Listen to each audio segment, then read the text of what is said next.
Okay, so you guys know what this is, right? This is the world's oldest website, based on Windows. That's a terrible joke, man. Watch, this winery guy says that. You know, at least right after that he says, "Wanna taste some wine?" And I said, okay, that sounds good. Alright. So now, but this seller's spider 17 years, I think he says. 17 years and not cleaning a window. So seller spiders are this groupies of web building spiders that builds these cobwebs. That includes the widows. Now we are gonna talk a bit about black widows. So I'm not gonna spend a whole lot about males and females are different. You know how identifying them as the red hourglass. Again, the males and females have a difference. I do want to point this out though, non-fully matured black widows don't look solid black. Okay. So it gets you really, really sick. They love sizes like mountainous, like the entrance to a roadblock. I mean, they love that. Brown widows are less like that. Brown widows will nest at all kinds of different places. Right. I mean, they like open areas, plants, but black widows typically like smaller, little areas where they can retreat to, and so they are a little bit more picky. So interesting stuff too. The black widow population has been significantly dropping, at least in Southern California, where I've been monitoring, talking with other folks and read better receiver side. There's a couple theory why this is happening. One, I consistently see black male widow and brown female widow webs. So I think there's something about the pheromone that the males being attracted to brown widows as well, and brown widow females will eat the males no problem. So, it could that the males are just, maybe not surviving enough to produce. It also could be that since the brown widow likes, it's much more environment stuff expanding it and outnumbering the black widows. There's not a whole lot of definitive research on it, but it's definitely, the numbers of black widows are statistically declining. Are you guys seeing that out here too? You see more black still.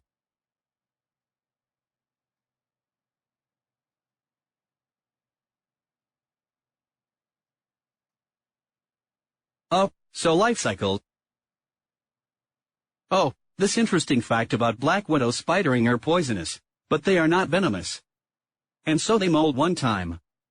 The first time they molt, the chemical structure changes, they are no longer poisonous. They become venomous. So if you have a spider sac, the black widows burst and little spiderlings cannot hurt you by bite. However, don't eat them. So because they are poisonous. AHM, again the venom is neurotoxin moves around. It did happen here back in 2013. Paper venom measuring was in a journal mail. I think that's what I talked about earlier. The more stress you put him under, the more venom they release. Fabulous paper. I mean, I was in goosebumps when I read it. Alright, in severe cases again, really bad. Venom said to be 15 times more than rattlesnake, but again toxicity is dependent and you don't get nearly as much as you would with rattlesnake. So talk about the brown widow real quick. The brown widow is not as nearly as dangerous as black widow. There's one study out there show that venom's twice as potent but less is injected.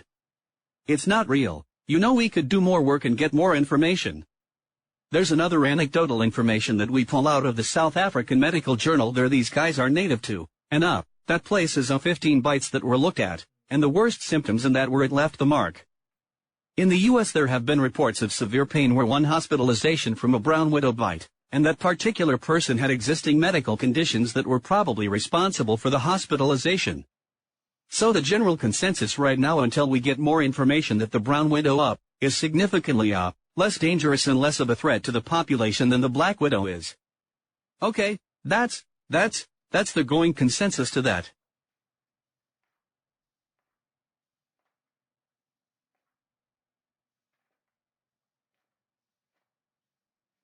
But they, you know, they can get busy and they absolutely outproduce the black widow.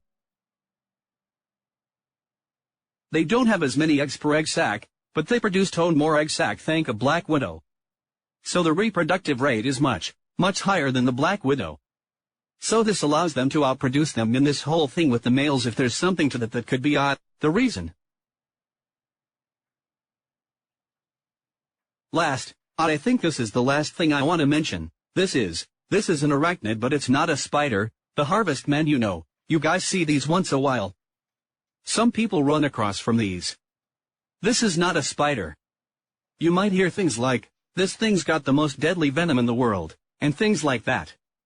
How many venoms and so on. I mean, they arachnid, but it's not dangerous.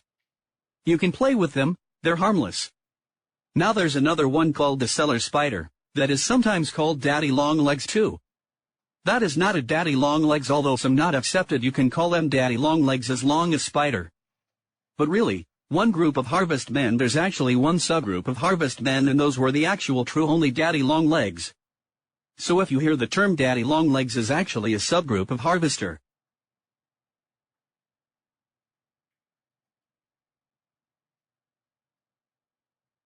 They collect together like that. Oh, I do have a few things about orb weavers, but on time-wise, how we doing on time? We got few more minutes. Alright, good. Alright, so garden spiders, these are the typical Charlotte's Web, One of the garden spiders is a little bit more common across the U.S., the cat face spider. Do you see the cat face? It's got a venom. You go to like a Wikipedia page, it says the venom is moderately toxic. So I handle this guys and they don't like to be handled. I've never been bit. They are unapt completely. I let my kids play with them. But they do like to run, retreat, but they get pretty big throughout the end of the year. And they often live in corners and things like that. They rush to the center of the web. If you destroy the web, they rush to the center. Then if you threaten them, they would run way back outside again and run into corner.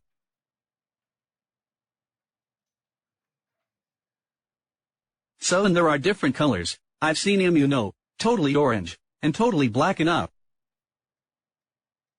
Let's see, they'll eat their siblings too when hatched out too, so better find a place to live or you're going down.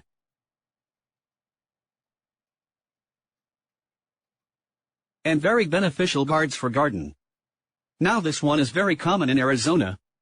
I've seen this a couple of times, this orb weaver. You'll see it, but really, really small. So this picture may still looks really, really big, but it's really only about 5 millimeters long, little tiny one, very distinctive web. It's got like an orb web, which is the two-dimensional kind, then also has like an irregular section behind the orb force you kind of see, a lot of times in the grassy areas and things like that. That's where they build these. And the spider lives in the irregular, that little part kind of in the back.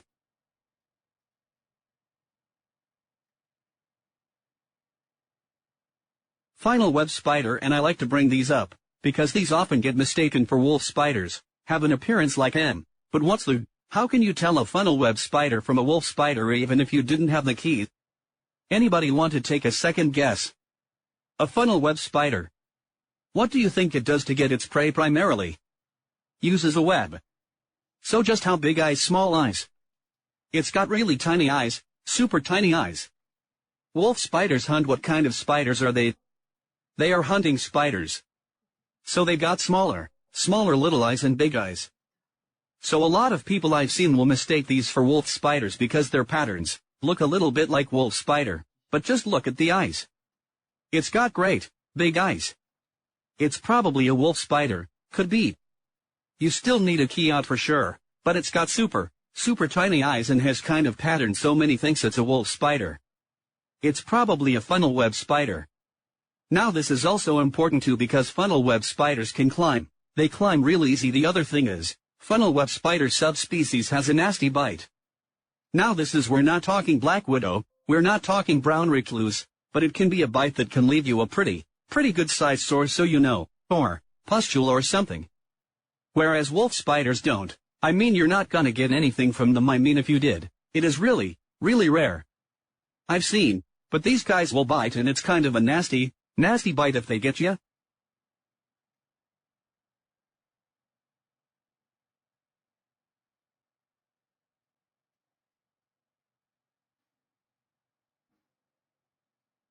And here's a close-up picture. So again, if I show it to you, or asked you, is that a wolf spider? Yet a lot of people have said. Some were like, no. It's a brown recluse, but you can see that the eyes are super tiny, right? But the patterns, you can see why some of you might mistake that for a wolf spider. Alright, so garden spiders again and things. House spiders, so there's several of these web builders you will see around. Okay, now one of the things that has been shown in a couple of document paper is that the vast majority of bites when people goes to doctor's office, when they got back at these cases and analyzed the reports, they really feel that the majority of cases or a large percentage of the cases that were recorded as spiders were actually an infection and probably MRSA. Infection, which is in fact a bacteria resistant to antibiotics. And that the thing is, what I always tell people is when they say I was bitten by a spider and the doctor told me, the first question is, did you have a spider? Because there's no way you cannot identify skin lesion as a spider bite without you seeing or knowing it was a spider. You can't. I've heard people say now we can see the two little holes, alright. You still can't say for certain it was a spider bite. There's just no way that I'm aware of you that of. Maybe down in the future we'll have a technology we could get like a DNA swab and be like, oh dang, such and such a spider. But I'm not aware of any technology that exists like that right now. So someone says a doctor told me it was a spider bite, just because they're a doctor, and then, you know what? If you had an entomologist, arachnid Ph.D., studying arachnids can't tell you that's a spider bite, how in the world could a doctor who has never taken a course on entomology at all? So, it's just you don't want to tell them they are stupid, but there's just no way. There's no way to diagnose. So, and again, any papers that has been published to show that the vast majority are probably MRSA cases.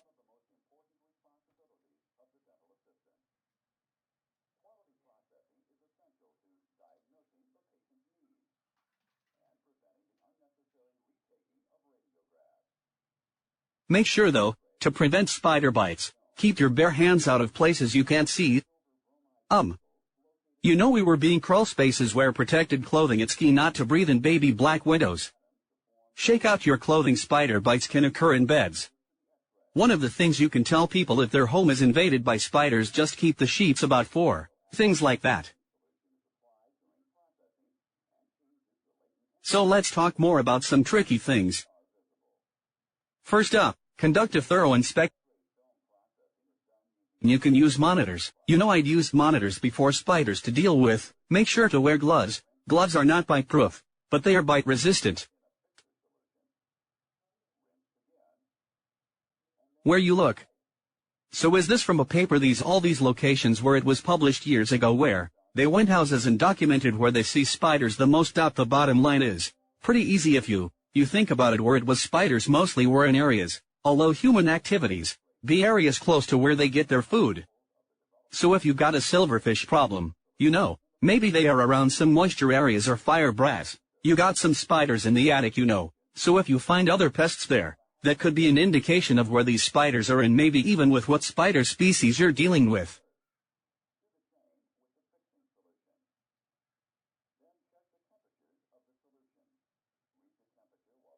But looking at attics, check crawl spaces. Doghouses, certainly low human activity. There's not a lot of movement winds. Outside where they can catch, especially the web builders. What it's like, an area where there's winds constantly moves through with that area. They'll set up in there. Under rocks, stones, places like this, irrigation boxes. They love irrigation boxes, I'm sure you guys have seen that. Old webs. Now, years ago, I haven't heard for a long time, but years ago somebody at a cruise station I heard say, if you have old spider webs, just spray spider webs on them and leave them and don't get rid of the old webs. So look, there are a few spiders as best as hardweb species and two-dimensional species that will rhinest their web. So I kind of get with the thinking in their spray the web and they ingest it, but in my mind, those two-dimensional, have you seen those two-dimensional webs? If the customers wants to live with it, I leave those alone. Those are the best spiders in the world. They stop flies and mosquitoes, and are huge benefits, and you know, some people hate but some people are like, hey, these Charlotte spider webs are good. And they are not dangerous. I mean, depending on your preferences, they leave them anyway. But these three-dimensional ones, like the cellar spiders and the window spiders, really they don't adjust their webs. Now some of them will do it because they need resources. But I mean, the fact is, if you see the spider, then kill it. I mean, why spray the web and let it ingest its web? Just take care of it. I say remove the webs. Now there is that question, what should I remove first and then spray? I understand both of schools' thought here. Because if you remove the webs first, and then spray, you know, you don't have to deal with the mess and the wetness you might smear. Right. Anybody have the problem if you spray first you smear it, right? But here's the thing, what I have seen happen and I have experienced with this, if you actually spray, before removing first, the spiders sometimes will drop and run away, or they will go into retreat, and when you come back to spray and you'll get in, or you'll forget that there was a spider there, you know, and spray it. So, my preference is to spray first and then remove the web. That's been my preference after experiencing and trying both ways. But again, I understand you gotta be careful because you can smear the insecticide. So, but if you shift web first writing by pushing it straight and twisting, you usually won't get the spinner. So that's my preference, but it's not something I would say it's you gotta do it.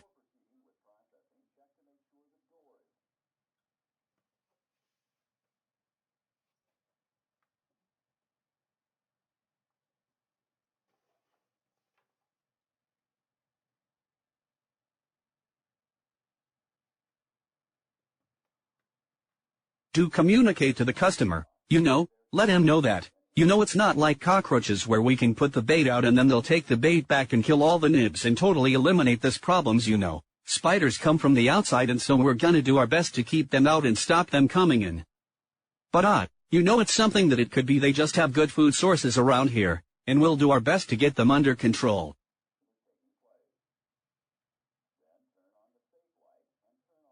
So make sure to communicate. Again, identify key, especially in certain situations if you're having trouble with trying to figure out what the spider is, and maybe you like, as I mentioned earlier, figure out where it's coming from or what it's feeding on in that development.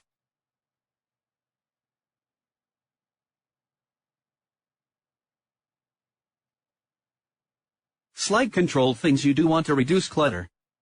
Clutter does have the tendency to go hand in hand with spider populations. So, you want to reduce the prey and spider herbicide, so don't just spend time removing the spider herbicide, but also, you know, their food source, you know, get rid of that as well. Control humidity and put stress on both spiders and their prey. Don't stack firewood close to the home. If someone does stack firewood, ask them to put it something where you could spray below it. You know, you can't just go out there and soak down firewood, right? But if they put something below it where you can spray below it, around the pillars, behind it, it's not right up against the house, that'll help you control a lot better as well. So just go down to Home Depot and get a couple of cinder blocks and some 2x4s, at least doing that, you know, you'll be better and they'll have less spiders instead of allowing them to retreat. So that's what I recommend people. Oh, and those yellow lice too. They to work. Do they affect spiders? No, but they do affect the prey, right? And if the prey aren't there, spiders aren't there more likely, right?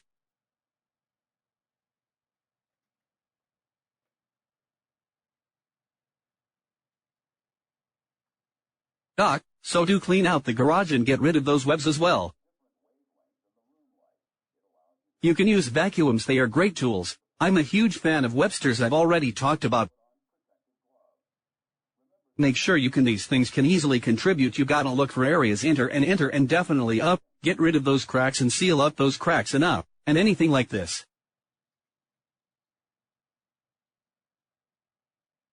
You got plumbing entries, use caulking and cause spiders can enter through small spaces it too, just like a lot of the insects.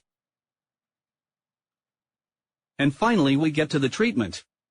And you want to treat for arachnid and their food sources. So I'll recommend people that even if you get a spider ball, I don't have a slide on it, I think, even if you get a spider ball, don't just go and okay, I'm gonna go and spray 'em. A lot of times, you know, it could be bad cricket population, and that's why the spiders are exploding. But the crickets are all over outside, and so you're thinking, I'm just gonna go do this perimeter banner around the house killing spiders. But something that might really help in that situation is using granular like throw complete out around, and that'll take out the crickets. You take the spider's food source away as well, then the spiders can't reproduce as much. So definitely when you get a spider job, think about the food sources too.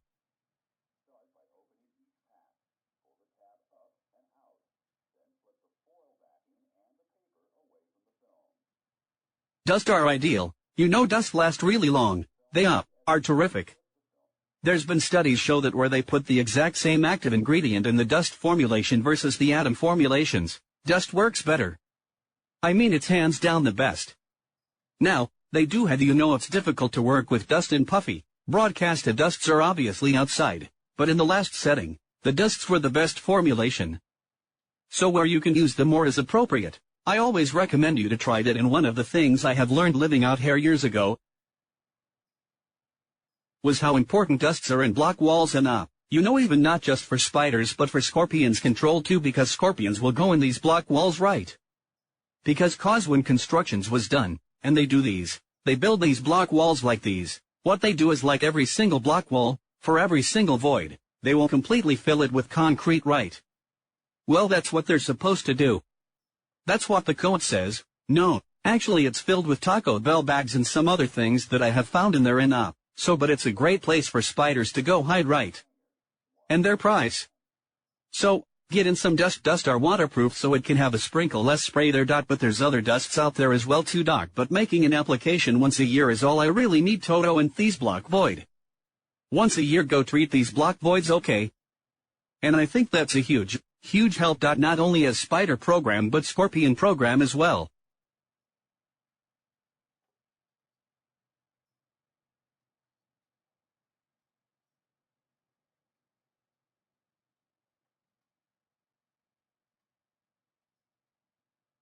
So we talked about these Websters already. You know, I've always been a duster. Don't rub the dusters, spin the duster. It helps you capture it better and doesn't smear. Had a cleaner stand by. I mean, nobody wants to walk up and just do the outside and have spiders all over their walk up. I'm ready to go inside, you know, and homeowners like, who could I call next? So have a cleaner stand by for indoors, and then I need to see people get away for customers. So say, hey, in between treatments, feel free to use this up. And put your sticker with name, company, and monitors like that.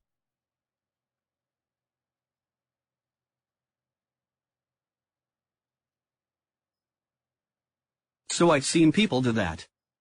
It's your sponsored treatment. Certainly you want to focus on the areas where the spiders are, okay?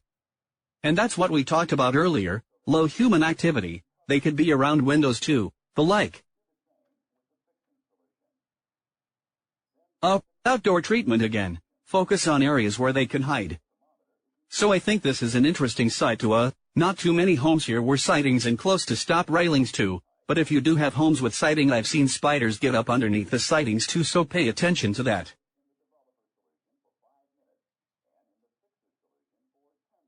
Treat around windows again, because the light they are gonna be attracted to, the prey will be attracted to that area, and so make sure to treat those areas. Now, one of the things that has we found several years ago, spiders will actually avoid residual treatments, particularly insecticides, and do this tiptoe thing. So spiders have this chemoreceptive hair. It's essentially a hair that'll go through their cuticle and connects with their nervous system, and they use them for a few things. I mean, one for attaching to the ladies. So the males out there, and they'll use these little chemoreceptors to detect, you know, where mate potential is. But they also use them for threats in the environments. And so what happens is, the best analogy is, one of our researchers described as what as spiders walking along, they encounter pyrethroid. It would be like you and me sticking our finger in a light socket. It's like, ouch.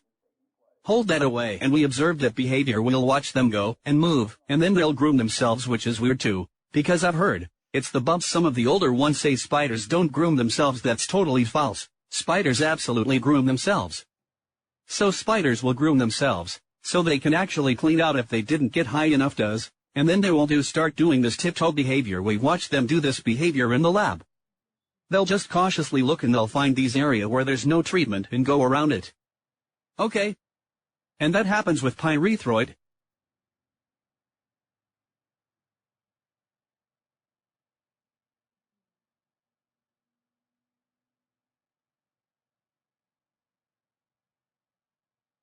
Now one of the awesome things we've discovered when you mix pyrethroids with a nicotinoid, we don't know what's going on in their brain, but observationally, it looks like it numbs it somehow.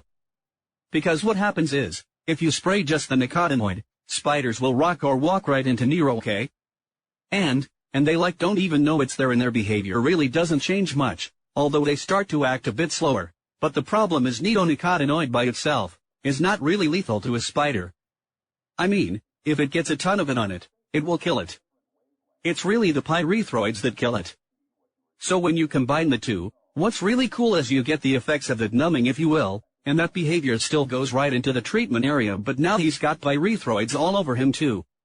So these combination products are tampering are fabulous for spiders. If you guys ever used them for spiders, I'm sure you know it. And I've had people use to bell me with you, I used it, and it just totally changed the whole spider program for us. These combo product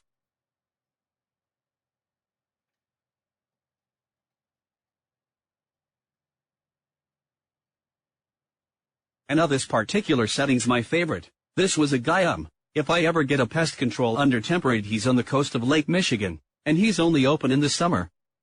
Right. And he only does in one shot. It's a pretty good deal, and he takes a whole winter off and up. He lives right up in the coast of the lake, but basically what he does is just a one-shot guaranteed for spider control, and he went out with temperate and up. I'm half of his rouse and zero callback. Now I'm not saying you'll get zero callbacks, that's what happened with this guy during summer. But that's what he does, is just spiders, and colonies he calls someone else. He's summer with spiders.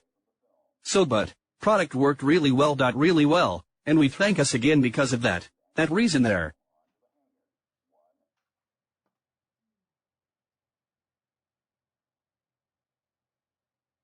Now one of the things I really want to quickly talk about is what is Temperate FX, okay? And how many people have seen the change from Temperate SC to Temperate FX? So what does FX stand for? What?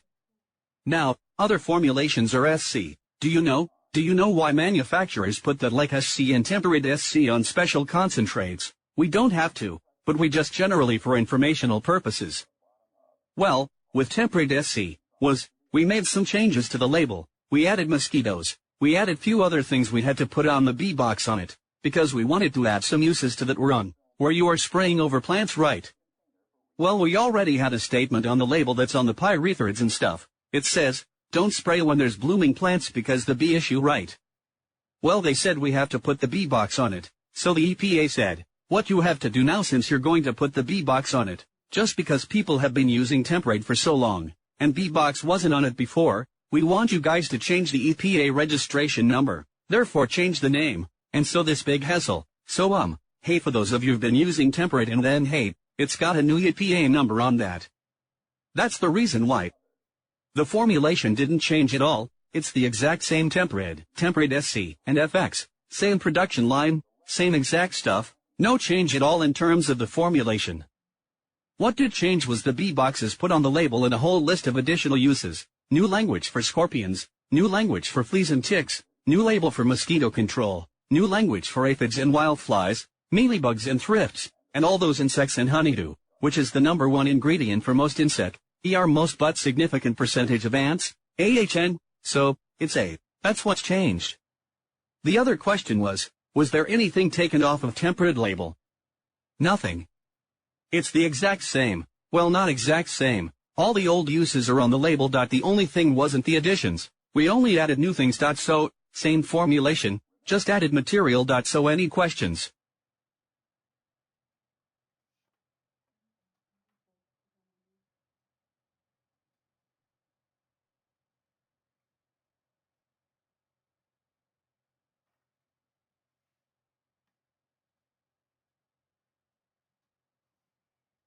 So, finally when you talk about a spider through customer reviews, service records, profit margin and the recall back, right? So this is the time to ask some questions around, to wrap up the program to make sure that you're making profit on it, and as it's a successful programming, spiders are a challenge, but again, my general recommendation when I did people would say that I got spiders, my general recommendation is if you got those two-dimensional spiders, they are good beneficial but you don't mind the webs, most of the time. they will nest within a few days and move an or some other creature will come along and eat them. You know, so the two-dimensional ones are really nice, and I recommend people generally don't kill them. Now other ones. Yeah. And so that's what the spider control program's for. Hopefully I've given you guys a couple of tips in that, some information about their biology. Any questions? Anyhow, yeah.